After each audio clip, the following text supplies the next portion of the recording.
Our speaker today is Mayumi Tsutakawa, and she is an independent writer and curator who has focused on Asian Pacific American history and arts.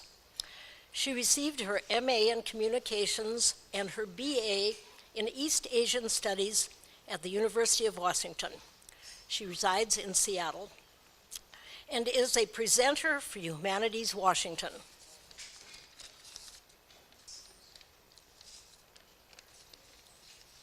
Today, in commemoration of the 100th anniversary of women's suffrage, Ms. Tsutakawa will present 5 women warriors in the arts and journalism whose inspiring stories reach back to the early years of our region. Let us please welcome Mayumi Tsutakawa.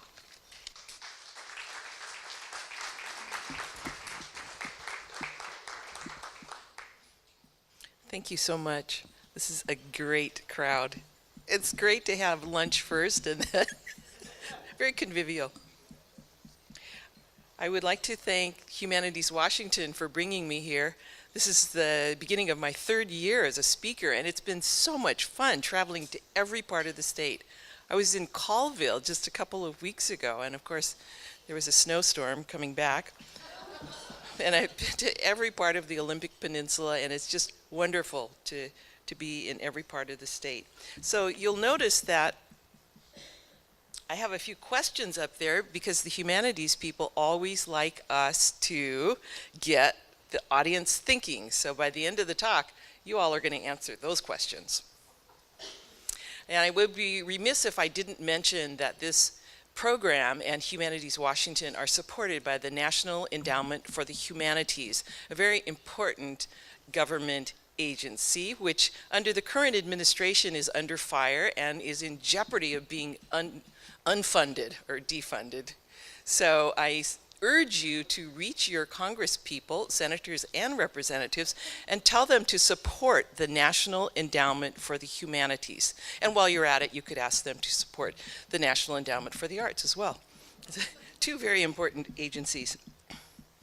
First of all, I want to acknowledge that we are settled on land that was part of a Native American legacy that dates back at least 11,000 years here in the Pacific Northwest. So this year we had March. I hope you all celebrated Women's History Month. And today I will present to you the stories of women artists and women writers in Washington State in the early 20th century. They are pioneers, pathfinders, and breakers of stereotypes. I like to focus on the 1920s and 30s, the pre-war period, as a formative time for communities in the Pacific Northwest.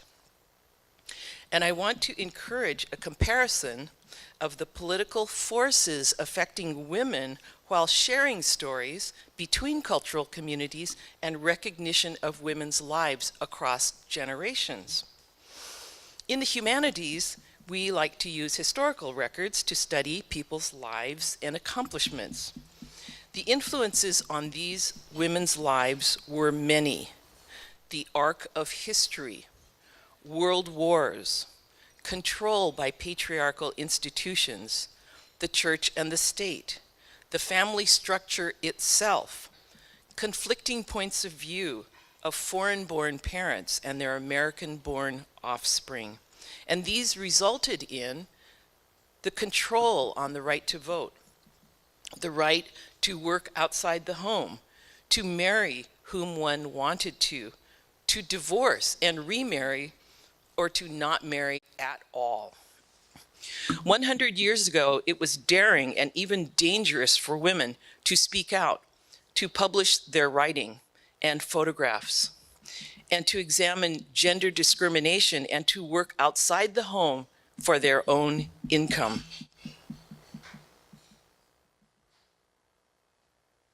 Why me? Why me? Why am I here? Some of you might remember these photos, maybe. Do you see me? That is me right there. And this is me. This is standing with Selmy Domingo, a union leader who was sadly passed away. Women's history has been one of my passions through activism, writing, and creating art exhibitions. Since the 1970s, I have presented the history of women of color and women in the arts to my community and to the public. I began my activist career within the progressive movement in Seattle and helped to organize a study group called Seattle Third World Women. I was in many activist protests in the International District. We were protesting against the building of the Kingdom, and we were successful because there's no more Kingdom anymore. And at the University of Washington, I was the head of the president of the Asian Student Coalition, and I spoke out against the bombing of Cambodia and Laos. I know that many of you remember that time period, and ironically, or just coincidentally, I went to Cambodia for the first time only a couple of months ago and could see the effect still of that time period and the difficulty that people faced because of the bombing. And later, as a writer for the Seattle Times, I covered the early feminist movement in Washington State and was the primary reporter covering the Washington Women's Conference, some of you must remember this, and the National Women's Conference, both of which were held in 1977. And I also co-edited 2 anthologies of writing by women of color, Gathering Ground, which was Northwest Women of Color, and the first National Asian American Women's Anthology called The Forbidden Stitch. So suffrage. The word suffrage comes from the ancient Latin word suffragium, or a petitioner's prayer on behalf of others. The right to vote, called women's suffrage, was new to many parts of the United States when the federal government passed the constitutional amendment granting women the right to vote in 1920. And we're about to celebrate that centenary next year. But in Washington State, the all-male legislature voted to give women suffrage in 1883. And then again, because of a technicality, it had to do with legal stuff, and they voted again in 1888, again in favor of women's suffrage. Imagine, this was only 20 years after Seattle was incorporated as a tiny town of 1,000 people. And then legal maneuvering set that vote aside, and finally by popular statewide vote, this is all males, of course, the state constitution was amended to give women the right to vote in our state in 1910.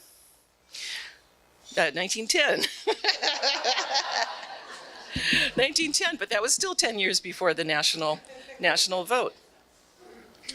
Thus, Washington became only the 5th state in the entire nation to provide the right to vote to women. And what were the other 4? Not states with big urban centers like New York, California, or Illinois.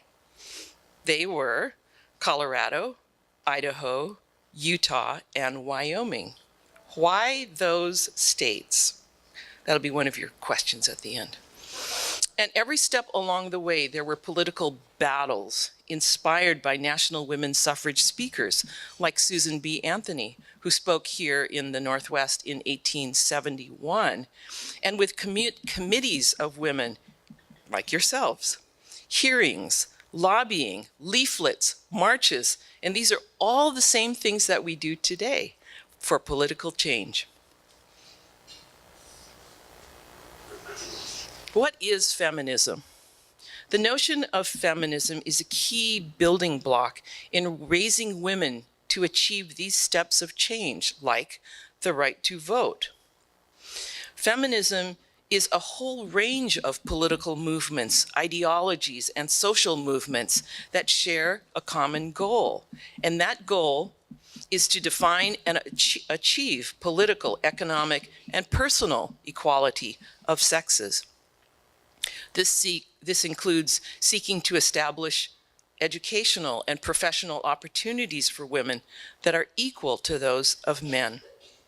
And feminist movements have campaigned and continue to campaign for women's rights, including not just the right to vote, but to hold public office, to work certain jobs, to earn fair wages or equal pay, to own property, to receive education, to enter into contracts, to have equal rights within marriage, and to have maternity leave.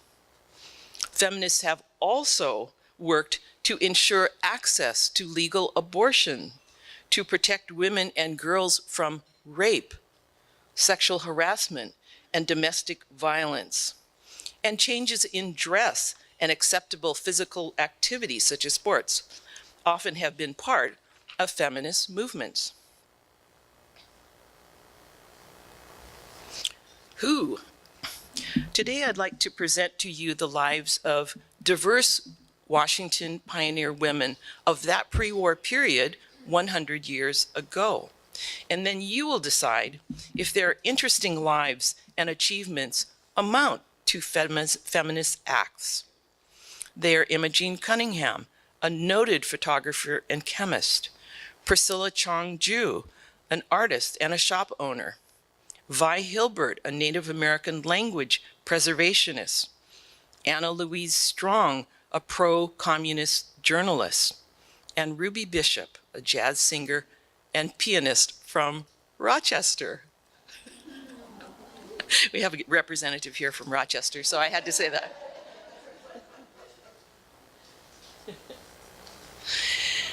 So Imogene Cunningham was a celebrated photographer who was born in Portland in 1883. I have to say that a relative of the Cunningham family is here, so if there's if there are any mistakes, please raise your hand and correct me.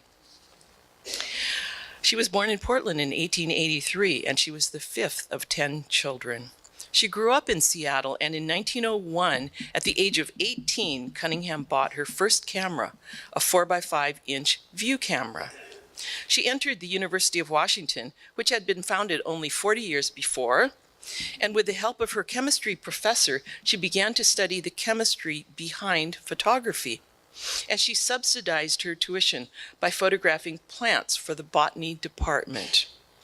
In 1907, Cunningham graduated from the University of Washington with a degree in chemistry. After graduation, Cunningham went to work for the famous photographer Edward S. Curtis in his Seattle studio, learning the portrait business and practical photography. Cunningham worked on the famous Curtis project, Edward S. Curtis project of documenting American Indian tribes for his famous set of books called The North American Indian, which was published between 1907 and 1930. Cunningham learned the technique of platinum printing under Curtis's supervision and became fascinated with the process. In 1909, Cunningham was awarded a graduate fellowship to study at the Technische Hochschule in Dresden, Germany, where she helped the photographic chemistry department find cheaper solutions for the expensive platinum use of printing. And at the age of only 27, Cunningham opened her own studio in Seattle and won acclaim for her portraits. Most of her portrait work consisted of sitters in their own homes, in their sitting room, or in the living room, or in the woods surrounding Cunningham's cottage. She became a sought-after photographer and exhibited at the Brooklyn Institute of Arts and Sciences in 1913. The next year, she married Roy Partridge, a teacher and an artist. And between 1915 and 1920, Cunningham continued her work and had 3 children. In 1920, the family moved to San Francisco. Cunningham refined her style, taking greater interest in pattern and detail. She once again changed direction, becoming more interested in the human form, particularly hands, and she was fascinated with the hands of artists and musicians. This interest led to her employment by Vanity Fair magazine. So the Vanity Fair of today had roots then. And she photographed women movie stars without their makeup. Wow, this is revolutionary. Without their makeup. And in 1934, Cunningham was invited to work in New York for Vanity Fair magazine.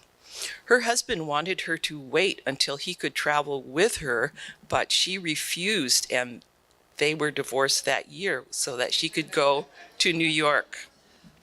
In 1945, Cunningham was invited by Ansel Adams to accept a position as a faculty member for the art department at San Francisco Art Institute. In the 1950s and 60s, she continued her nature photography work with other leading photographers such as Edward Weston, who photographed Yosemite National Park. Cunningham died in 1976 at the age of 93, just after her work was exhibited at a major photography festival in France. And her archives are stored by her granddaughter on Lopez Island, who's here today.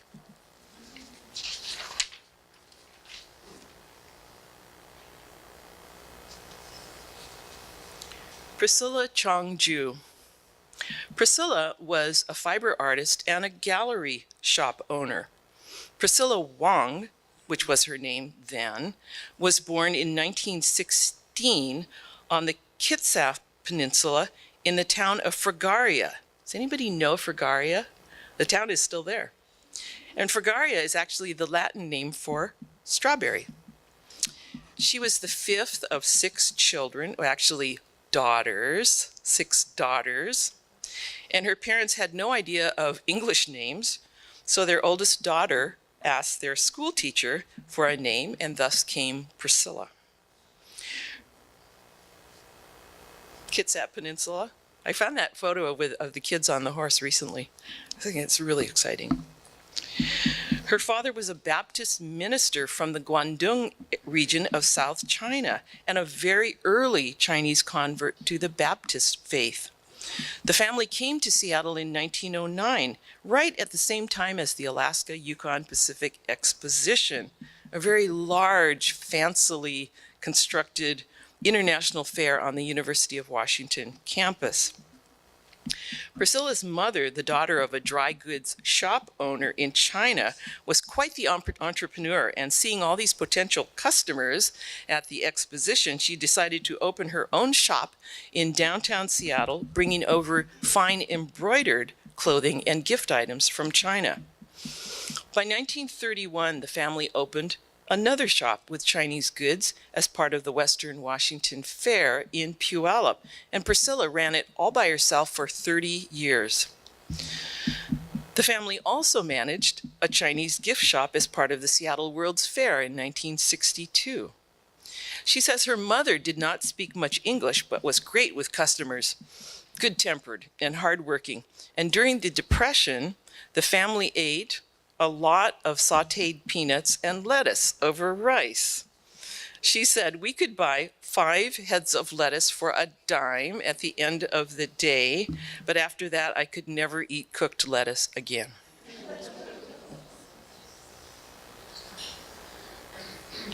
Priscilla married the noted Chinese artist Fei Chong, who helped to organize exhibitions of the Chinese Painters Club in Seattle's International District. She developed fabric designs and exhibited and sold them. Her textile designs included block prints, tie-dye, and I think that is tie-dye, weaving, and batik. She exhibited her work at the early Bellevue Arts and Crafts Fair with her husband, Fei, for 23 years. The couple had 3 children, and after Fei Chong died suddenly at the age of 61, Priscilla married Willard Ju, a noted Chinese community historian and herbalist. And unfortunately, he died only a few years later. Even into her 80s, Priscilla Chong-Ju's interests included her artwork, designing and constructing parade floats for the University District Parade, ice skating, and Hawaiian dance, especially Hawaiian dance. She died in 2012 at the age of 96. So you see, Hawaiian dance is really the answer. Native American. Vi Hilbert was a Native American language preservationist. She was born Vi Anderson, a member of the Upper Skagit tribe, in 1918 near the small town of Lyman in Skagit County. Her father was a master canoe maker and a champion canoe racer. He and her mother spoke the Lushootseed or Puget Salish language, and this is the language of Chief Sealth, who Seattle was named after, Chief Sealth. As the family moved from one small town to another, often as fruit pickers, her mother coaxed stories out of the native people, and Vi learned and treasured these stories. After attending so many schools, she opted to enroll in the Indian boarding school in Salem, Oregon, and then finished high school there. She eventually married 3 times and had 3 children, 2 of whom survive. Her many jobs in Washington included berry picking, ironing, housework, running a pool hall, processing pears in a cannery, a stock clerk, a cookie wrapper for a Danish bakery, an electric welder for Todd Shipyards, cashiering at a food wagon at Boeing, and secretary at Children's Orthopedic Hospital. And we should not forget, she trained as a hairdresser as well.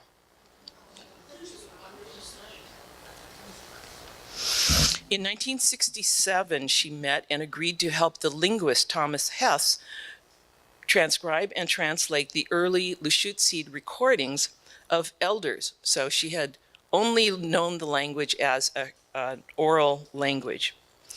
She learned to read and write this language, which she had, and eventually taught the Lushootseed language and traditional stories at the University of Washington. The UW Press published 3 of her books. Then she established her own publishing house, Lushootseed Press, to continue publication of her many volumes of native language books, such as stories and also dictionaries. Vi Hilbert taught for 15 years at the University of Washington and 3 years at Evergreen College, and many of her students became Lushootseed teachers. She shared her native traditions with institutions such as the Burke Museum, the Seattle Art Museum, and United Indians of all tribes, and she received many awards, including one from the National Endowment for the Humanities. Vi Hilbert spoke Lushootseed with every audience she addressed, especially traditional gatherings, so that the ancient language could be heard throughout Puget Sound, where it has been spoken for centuries. Vi Hilbert passed away in her home in La Conner in 2008 at the age of 90.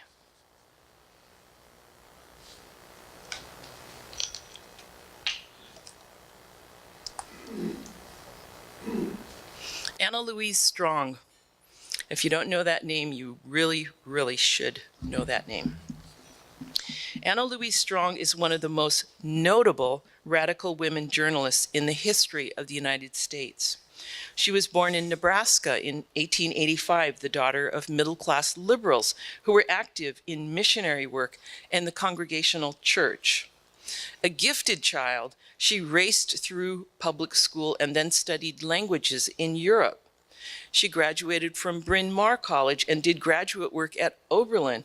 And at the age of 23, she earned her PhD from the University of Chicago. As an advocate for child welfare for the United States Education Office, she organized an exhibit and toured it extensively throughout the United States and abroad. When she brought it to Seattle for 6 months, starting in May of 1914, it attracted more than 6,000 visitors a day. And many of them, of course, were women, and culminated with an audience of 40,000 people on the last day. She's an expert in child welfare. Unable to find solutions for the needs of children and the working classes, Strong concluded that capitalism was at fault and became an avowed socialist. She was 30 years old when she returned to Seattle to live with her father, the Reverend Sidney Strong, pastor of the Queen Anne Congregational Church. She favored the Seattle political climate at the time, which was pro-labor and progressive. And she also enjoyed mountain climbing and led climbing parties all the way up Mount Rainier. When Strong ran for the Seattle School Board in 1916, she won easily, thanks to the support from women's groups. And remember, women had the right to vote by that time. And organized labor also supported her, and she had a great reputation as an expert on child welfare. She was the only female board member. And she argued that the schools should offer social service programs for underprivileged children, and the schools should serve as community centers. But the other members of the school board did not agree with her. In the year of that election, 1916, the Everett Massacre occurred, and Strong was hired as a stringer or reporter by the New York Evening Post to report on that bloody conflict between the International Workers of the World, which we call the Wobblies, and the Army of Armed Guards hired by the Everett Mill owners to keep the Wobblies out of town. At first an impartial observer, she soon became an impassioned spokesperson for workers' rights. Strong's endorsement of controversial liberal causes set her apart from her colleagues on the school board. She opposed war as a pacifist, and when the United States entered World War I in 1917, she spoke out against the draft. On the one hand, the PTA and women's clubs joined her in opposing military training in the schools. And on the other hand, groups of military veterans branded her as unpatriotic. Strong's fellow school board members were quick to launch a recall campaign against her, and they won by a narrow margin. So Strong became more openly associated with the liberal press, writing forceful pro-labor articles and promoting the new Soviet government. In 1919, 2 days before the beginning of the Seattle general strike, she proclaimed her support for the strike, which shut down the city for 4 days, but ended peacefully. And she was disillusioned with the indecision of the labor movement, so she began to travel as a foreign correspondent for radical American newspapers. I just found this picture on the left here of Louise Strong with Chairman Mao and other Chinese leaders, and W.E.B. Du Bois, the great scholar of African American studies. I just found that.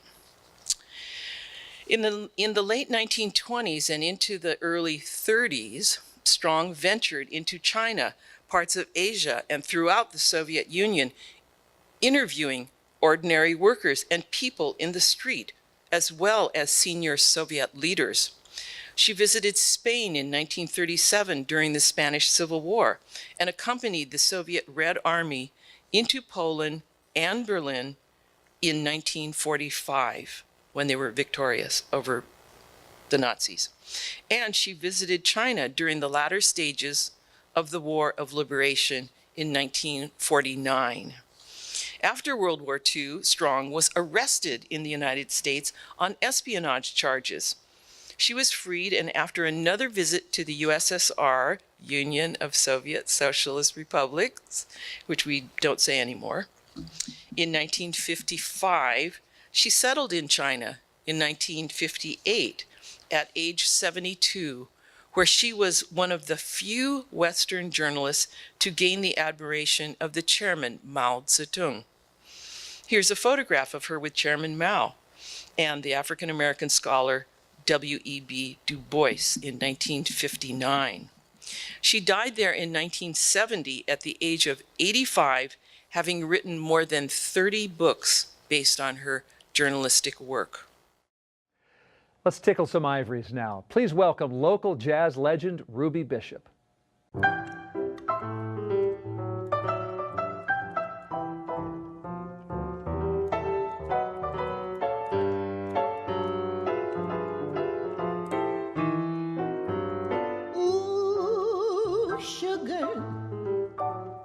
I call my baby my sugar.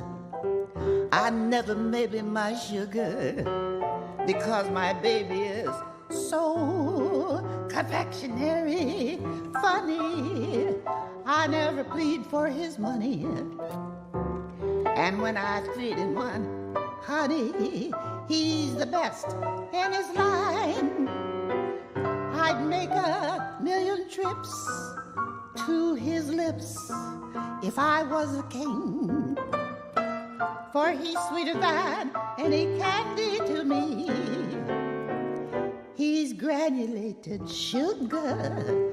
I never cheat on my sugar, for I'm so sweet on my sugar, that honey baby of mine.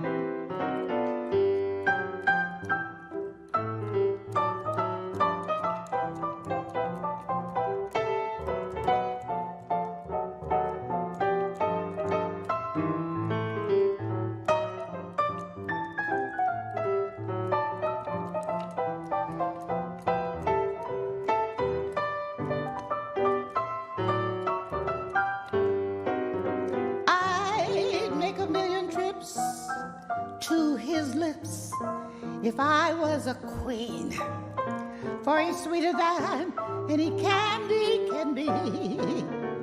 He's granulated sugar. I'm so sweet on my sugar. I never made my sugar, that honey baby of mine. Ooh.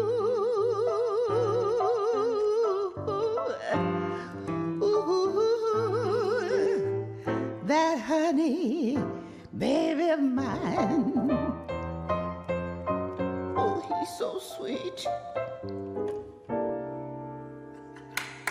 If you want to get on the good side of your lover, call him or her granulated.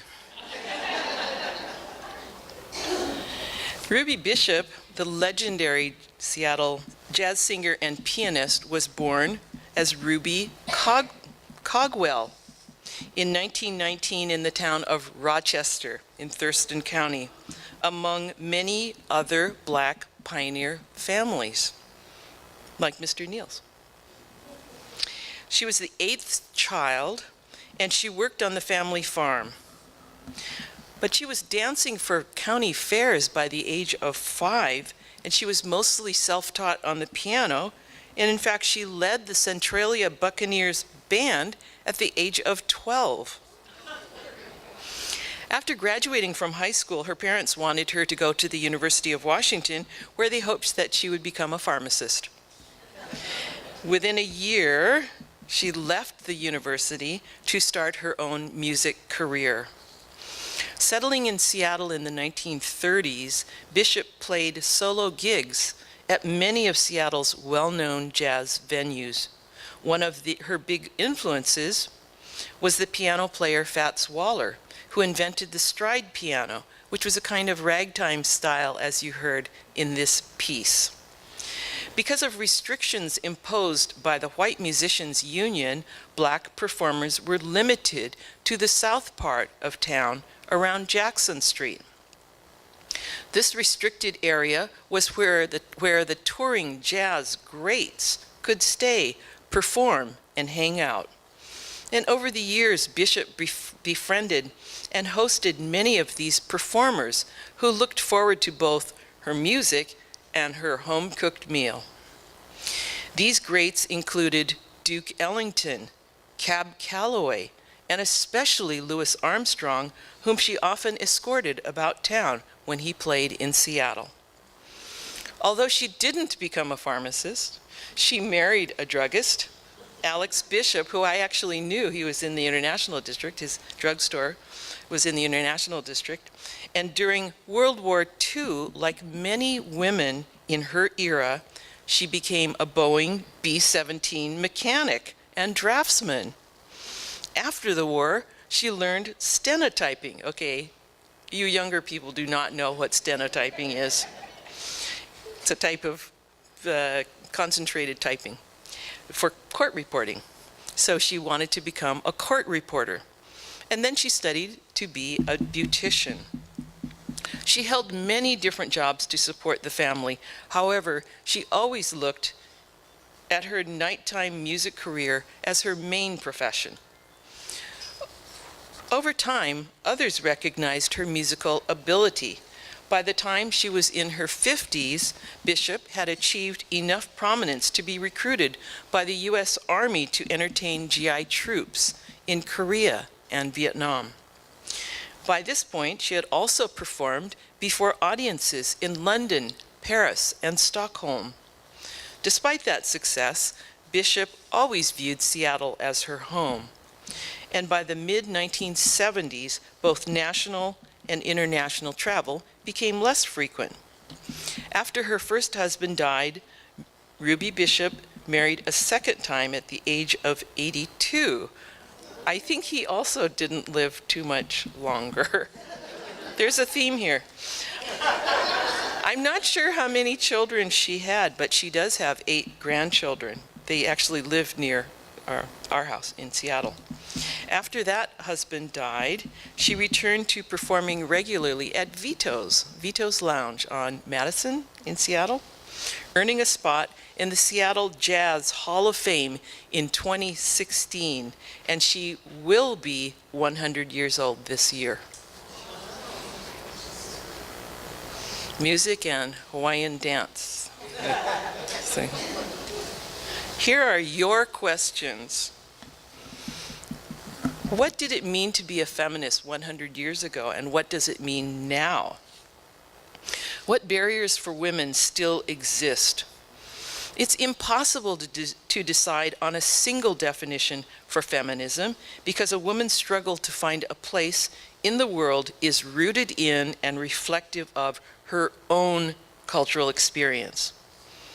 Has contemporary American feminism primarily come to mean championing women's personal autonomy and challenging the privilege of male over female? Here's extra credit. What can feminism mean for women in different cultural communities? And what are different priorities and different barriers? What common goals can we use so that diverse women can work together? And that's my presentation. Thank you for coming.